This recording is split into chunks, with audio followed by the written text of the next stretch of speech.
Unit 1 Sen board का एक topic discuss करना है लेक्चर 3 में। देखिए हमने कंजुगेट लेना है एक कॉम्प्लेक्स नंबर का। तो हम एक कॉम्प्लेक्स नंबर लेंगे, वो आपके सामने है z equal to a plus B iota. जब आप उसका कंजुगेट लेना चाहते हैं तब आपने z के ऊपर इस तरह बार लेना होता है। देखिए आप z के ऊपर बार लेंगे। अब डिफाइन कर रहा हूं। देखिए अगर यहां पे प्लस है तो बार की वजह से आप क्या लिखोगे, इधर माइनस। अगर यहां माइनस होता तो बार की वजह से आप यहां पे क्या लिख देते, प्लस। इसको बोलते हैं conjugate of a complex number. अब हमने एग्जाम्पल क्लियर करने हैं। देखिए अब एग्जाम्पल को देखिए। एग्जाम्पल इसमें फर्स्ट पार्ट क्या है, z की वैल्यू आपको गिवन है 5 प्लस 2 आयोटा। हमारा टारगेट है z बार को फाइंड करना। तो देखते जाइए। तो हम दोनों अतराफ का बार लेंगे, इस साइड का भी और दूसरे साइड का भी। अब बार की डिफिनीशन क्या होगी कि आयोटा की आगे सिंबल को चेंज कर दोगे, तो 5 माइनस 2 आयोटा। अब आते हैं इसके सेकेंड पार्ट की तरफ। z की वैल्यू गिवन है 7 माइनस 9। इससे पहले कॉम्प्लेक्स बनाते हैं 7 माइनस 9 आयोटा। हमने लेना है इसका बार। अब दोनों अतराफ का बार ले ले। चलो जी ले लिया। ये माइनस साइन चेंज हो जाएगी, 7 प्लस 9 आयोटा, ये आपका बार आ जाएगा। अब आते हैं थर्ड की तरफ। थर्ड क्या है, थर्ड क्या है सर, थर्ड क्या है, आपको z की वैल्यू गिवन है 3,0। इससे कॉम्प्लेक्स बना दो 3 प्लस 0 आयोटा। आपने लेना है बार, तो दोनों अतराफ का बार ले लिया सर। अब देखिए z बार 3 माइनस 0 आयोटा हो जाएगी, लेकिन 3 माइनस 0 आयोटा का मतलब 3 होता है। इससे आपने एक रिजल्ट निकाला। अगर रियल नंबर हो, आप उसका बार ले रहे हो, तो उसका रिजल्ट वही रियल आता है। इस वजह से आप देख सकते हैं नोट नंबर 1 को अगर मैं क्लियर कर दूं यहां पे, देखिए note, the real number is a self conjugate. For example आपके पास एक रियल नंबर है z इक्वल टू 3। अगर आप इसका बार ले यानी 3 का भी बार होगा, तो इससे दोबारा 3 आएगा। 3 का मतलब दोबारा वही z। तो इस वजह से वो सेल्फ कंजुगेट होता है, यानी उसके ऊपर कोई फर्क नहीं पड़ता। ठीक हो गया। अब जब आप 2 मरतबा बार लेते हो, ये नोट भी यहां पे मैं क्लियर कर देता हूं। नोट में फर्स्ट नोट को मैंने क्लियर किया। अब नोट नंबर 2 को क्लियर करते हैं।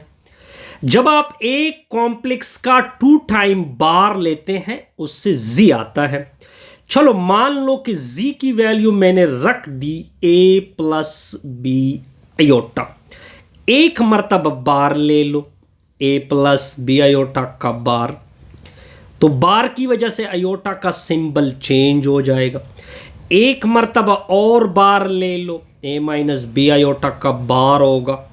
तो z double bar a plus B iota. ये दोबारा आप देख सकते हैं कि किसकी इक्वल आ गया, z के इक्वल आ गया। और ये नोट भी क्लियर हो गया। Note number 3, note number 03। For example आपने z की वैल्यू रख दी a प्लस बी आयोटा। इसका बार लिख दो a माइनस बी आयोटा। इसका पेयर फॉर्म a, b, इसका pair form a, minus b। अब दोनों का ज्योमेट्री बनाते हैं कि इसकी ज्योमेट्री क्या है। अगर मैं एक XY प्लेन ले लूं, a, b दोनों पॉजिटिव हैं, तो यही कई होंगे a, b। अब a पॉजिटिव b नेगेटिव है, तो आप देख सकते हैं कि ये यही कई होंगे। तो इस तरह एक रिफ्लेक्शन आती है। एक कॉम्प्लेक्स यहां पे लाई हो रहा है और दूसरा कॉम्प्लेक्स यहां पे लाई हो रहा है। अब मैं अगर नोट को रीड आउट कर दूं तो आपको सब कुछ क्लियर होगा। Geometrically, the conjugate of a complex number z represent the reflection of z. देखिए रिफ्लेक्ट हो चुका है। जिस तरह के हम आईने के सामने बैठते हैं, आईना हमारी शक्ल दिखाता है, सेम एज कंजुगेट दूसरे कंजुगेट के बार को क्या देता है, वो एक तरह से उसकी शक्ल बना देता है। अब देखिए, अब हमने absolute value of a complex number को डिफाइन करना है।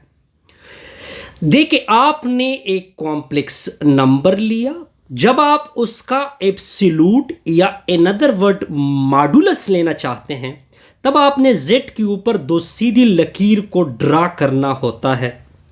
और इसकी डिफिनीशन क्या होती है कि इसका स्क्वायर होता है और ये सिंबल के साथ इसका क्या हो जाता है, स्क्वायर होता है। दरमियान में क्या रखना होता है, प्लस को रखना होता है।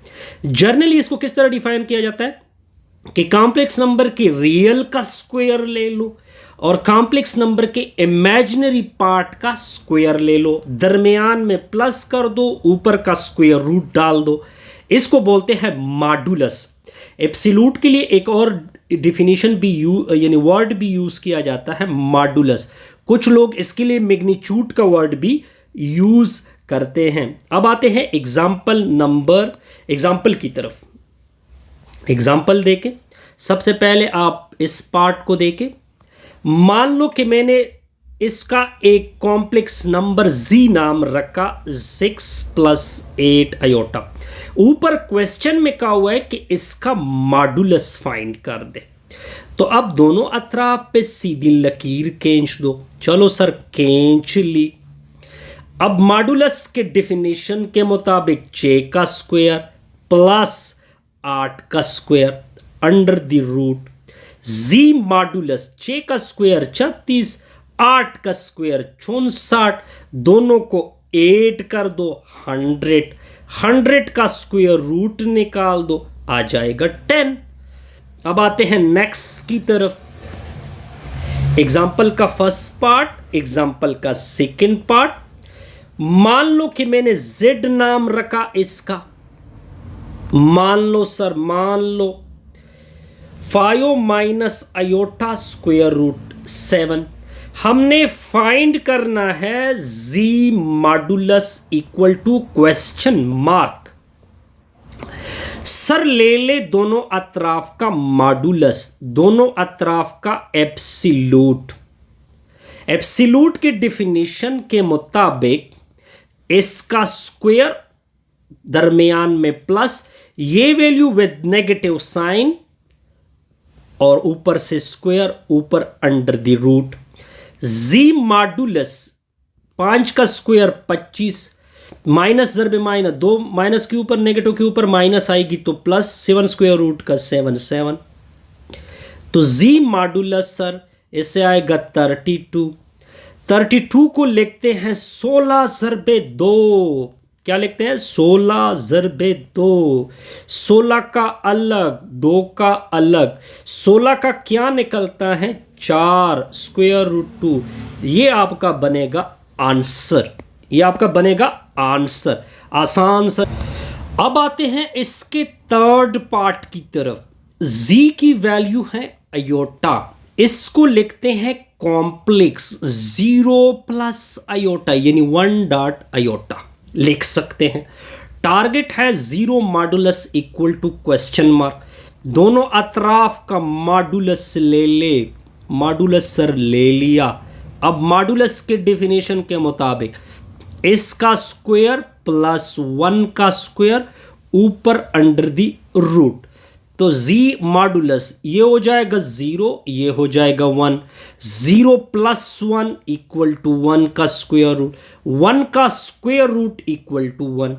तो आसान सा रिजल्ट हमने निकाल दिया। अब आते हैं नोट नंबर 1 की तरफ। किसकी तरफ जाते हैं जी, नोट नंबर 1 की तरफ। द मॉडुलस और absolute value of a complex number is non negative. जो एब्सोल्यूट होता है वो आपको ग्रेटर देन 0 देता है। इसका मतलब होता है यानी वो नेगेटिव नहीं हो सकता, लेकिन 0 पॉसिबल है। तो इस वजह से फॉर एग्जाम्पल अगर आपको दिया जाए 0 + 0 आयोटा, यहां पे इसका एब्सोल्यूट यानी मॉडुलस क्या निकलता है, 0। तो आप इस वजह से हमने निकाला कि 0 आ सकता है, लेकिन हमेशा उसकी वैल्यू ग्रेटर देन 0 होगी। देखिए यहाँ से यहाँ 1 निकला, 1 ग्रेटर देन 0। आगे निकला था 10, 10 क्या था? Greater than 0। आगे निकला था 4 स्क्वायर रूट 2, वो भी ग्रेटर देन 0। तो ये पॉइंट तो क्लियर हो गया। अब आते हैं पॉइंट नंबर 2 की तरफ। पॉइंट नंबर 2 जो है वो ज्योमेट्री के लिए है।